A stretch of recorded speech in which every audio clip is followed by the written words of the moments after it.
كذلك مبين كلام ربنا كأخي ملام أولك كذلك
yang baca surat yang penuh serta yang panjang dalam Al-Quran, tapi tak baca arti dan sayang bedah menuntut bedah tajam dengan sikulah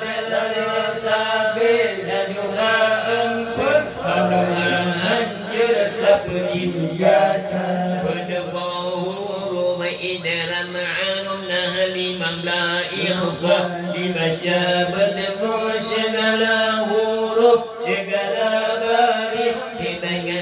titik dan sagai baca dan sayang berdebau menuntut bedah inna billah sabit dan juga empun bersepedian